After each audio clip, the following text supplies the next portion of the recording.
आज हम पढ़ने वाले हैं अध्याय 2 बहुपद। हम सबसे पहले चर और अचर को समझेंगे।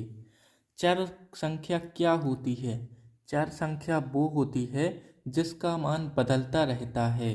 चर संख्या वो होती है जिसका मान बदलता रहता है। हम लिख सकते हैं वह संख्या जिसका मान बदलता रहता है चर संख्या कहलाती है। जिसका मान बदलता रहता है चर या चर संख्या कहलाती है। चर किसे कहते हैं?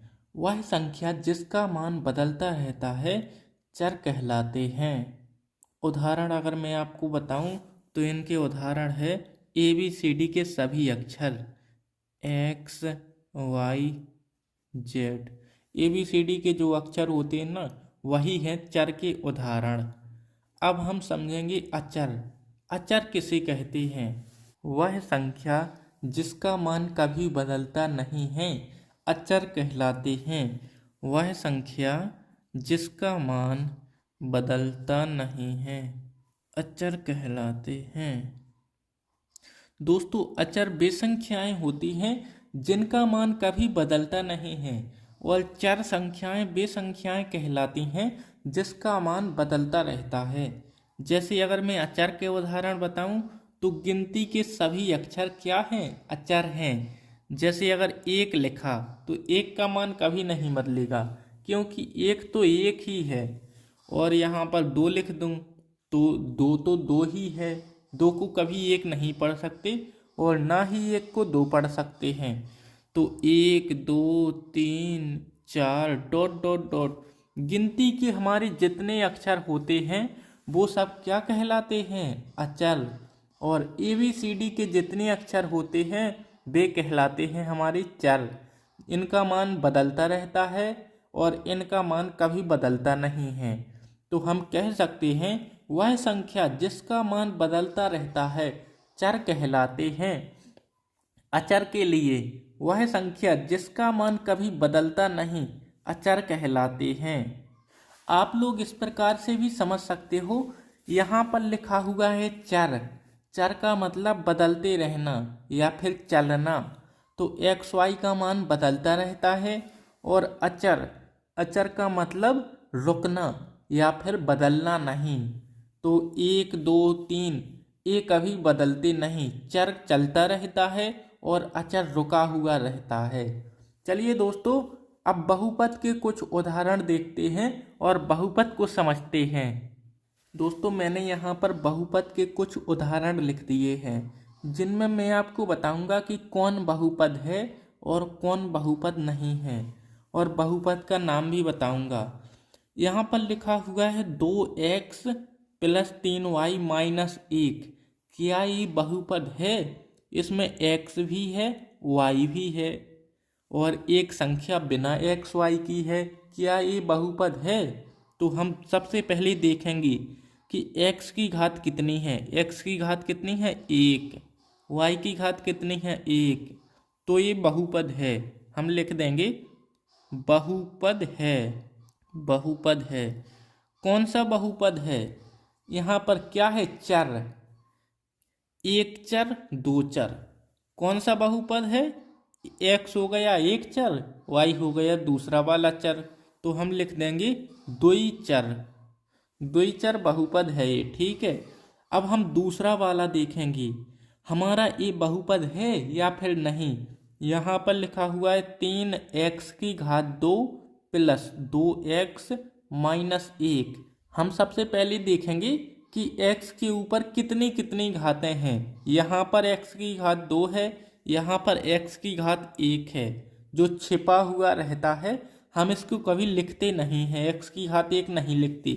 यहाँ पर है 3x की घात 2 + 2x की घात 1 - 1।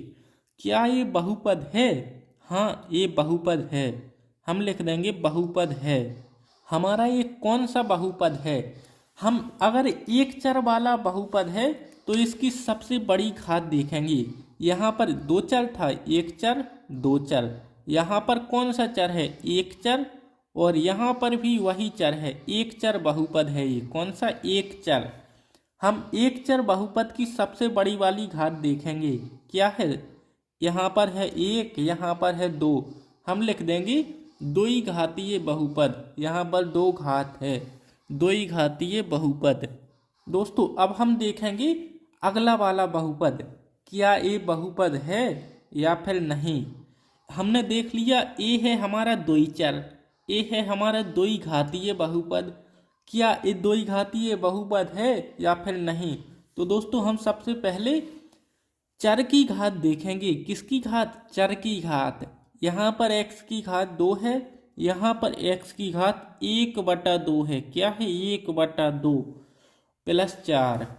तो दोस्तों ये बहुपद नहीं है, क्योंकि बहुपद की घात हमेशा पूर्णांक होनी चाहिए। कैसी होनी चाहिए? पूर्णांक, यानी गिनती में होनी चाहिए। 1 2 3 4 ऐसी होनी चाहिए, 1/2 नहीं होनी चाहिए। हम यहाँ पर लिख देंगे बहुपद नहीं है, नहीं है।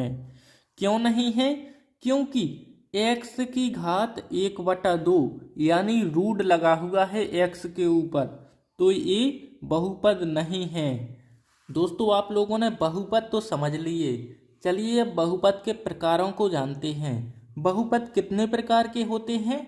बहुपद 3 प्रकार के होते हैं। पहला शून्य बहुपद। कौन सा बहुपद? शून्य बहुपद। दूसरा एक चर वाले बहुपद। एक चर वाला कौन सा है? यहाँ पर x और x, एक चर वाला बहुपद है, एक चर बहुपद। ये हो गया हमारा दूसरे नंबर पे। और उसके बाद द्विचर बहुपद। द्विचर बहुपद कौन सा है? यहाँ पर x और y वाला है हमारा द्विचर बहुपद। ये है हमारा तीसरे नंबर का। हम इसमें शून्य बहुपद और द्विचर बहुपद को नहीं पढ़ेंगे, हम इसमें पढ़ेंगे एक चर वाली बहुपद को, एक चर वाली बहुपद को। मैं यहाँ पर एक चर वाले बहुपदों के नाम लिख देता हूँ। हम कौन कौन सी एक चर वाले बहुपदों को पढ़ने वाले हैं और समझने वाले हैं। ज़्यादा कुछ नहीं पढ़ेंगे, थोड़ा थोड़ा समझेंगे, उसके बाद सवाल लगाएंगे। एक चर वाले बहुपद में सबसे पहला कौन होता है? रैखिक बहुपद। कौन? रैखिक बहुपद, रैखिक बहुपद। और दूसरे नंबर पे क्या होता है? दूसरे नंबर पर होता है द्विघातीय बहुपद। जो यहाँ पर उदाहरण लिखा था द्विघातीय बहुपद, ये होता है दूसरे नंबर पर, द्विघातीय बहुपद। और हमारा तीसरे नंबर पर क्या होता है? तीसरे नंबर पर होता है त्रिघातीय बहुपद। कौन सा बहुपद? त्रिघातीय। ये हो गया हमारा तीसरे नंबर पर, ये दूसरे पर, ये पहले नंबर पर। ये कौन से बहुपद हैं? ये एक चर वाले बहुपद हैं, एक चर वाले बहुपद हैं ये। रैखिक बहुपद, द्विघातीय बहुपद, त्रिघातीय बहुपद। पेपर में रैखिक बहुपद और त्रिघातीय बहुपद ऑब्जेक्ट में पूछे जाते हैं, और द्विघातीय बहुपद की हमें सवाल लगाने पड़ेंगे। द्विघातीय बहुपद के सवाल पूछे जाएंगे, इसका ऑब्जेक्टिव क्वेश्चन आएगा, इसका भी ऑब्जेक्टिव आएगा। तो चलिए रैखिक बहुपद सभी के एक एक उदाहरण लिख देते हैं, इसके अलावा ज़्यादा कुछ नहीं आता। रैखिक बहुपद का क्या उदाहरण होता है? जिसकी घात 1 हो, यानी चर संख्या की घात क्या हो? 1 हो, उन्हें हम कहते हैं रैखिक बहुपद। जैसे x + 4, x की घात कितनी है? x की घात 1 है, यहाँ पर लिख देता हूँ मैं। y की घात 1 - 3, ये सब क्या है? रैखिक बहुपद। एक और उदाहरण लिख देता हूँ, x - 4, ये कौन से बहुपद हैं? ये है रैखिक बहुपद। चलिए अब द्विघातीय बहुपद के उदाहरण लिखते हैं। इसमें होता है x की घात 2 + 2x - 3। x की घात 2 होनी चाहिए। क्या होना चाहिए? x की घात 2, या फिर चर संख्या की घात 2 होनी चाहिए, उसे कहेंगे हम द्विघातीय बहुपद। ये क्या है हमारे? ये है हमारी द्विघातीय बहुपद। चलिए अब त्रिघातीय बहुपद को समझते हैं। आखिर त्रिघातीय बहुपद क्या होते हैं?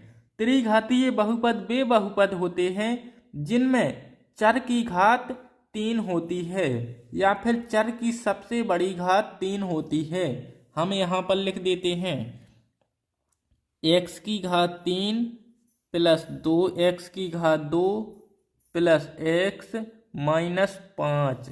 ये क्या है? त्रिघातीय बहुपद का उदाहरण। चर की सबसे बड़ी घात कितनी है? यहाँ पर 1 है, यहाँ पर 2 है, यहाँ पर 3 है, तो क्या होगा? त्रिघातीय बहुपद।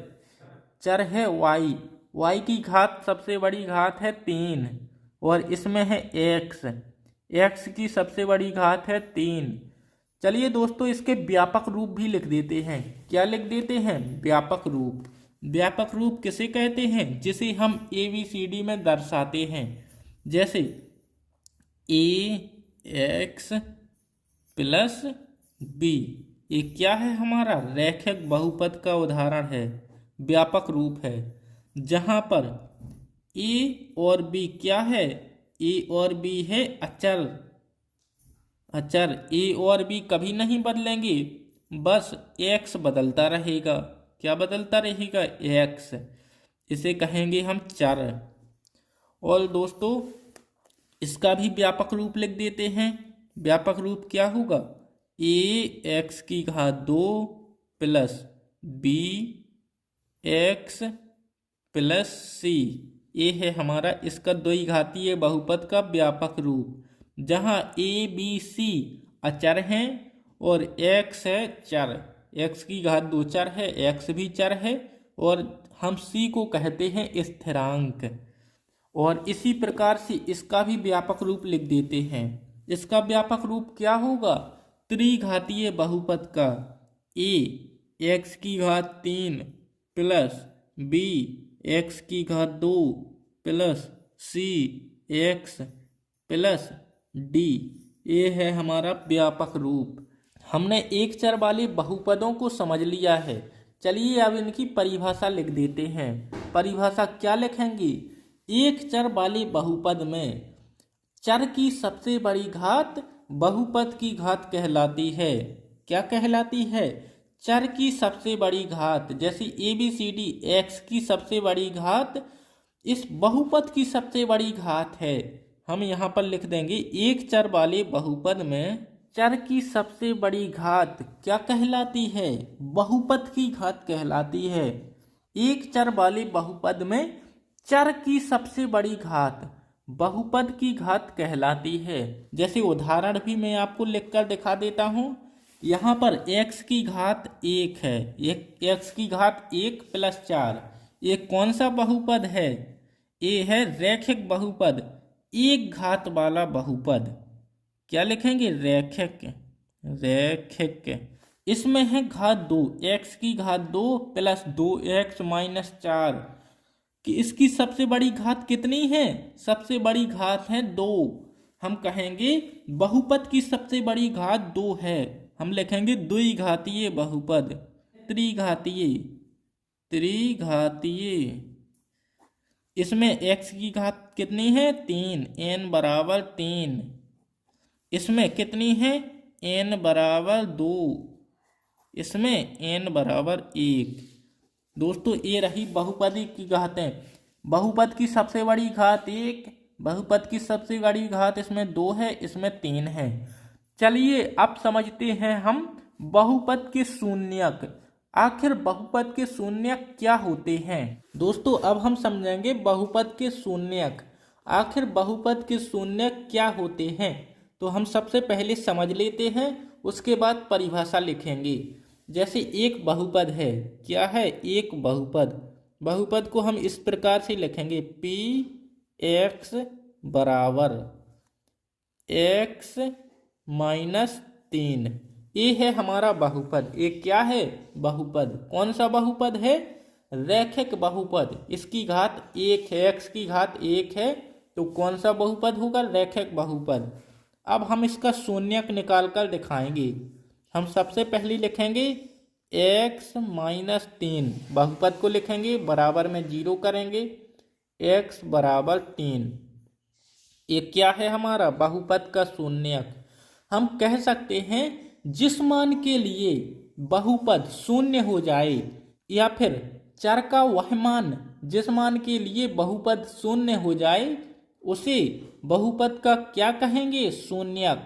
जैसे यहाँ पर लिख देता हूँ मैं, x बराबर 3 रखने पर, x की जगह पर 3 रखेंगे, p 3 बराबर 3 माइनस 3 होगा ना। इसी प्रकार से p 3 बराबर 0।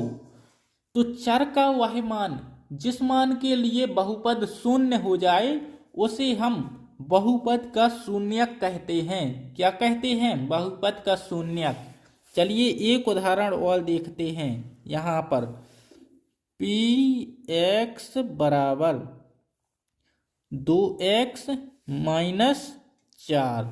हम सबसे पहले 2x माइनस 4 बराबर 0 लिखेंगे।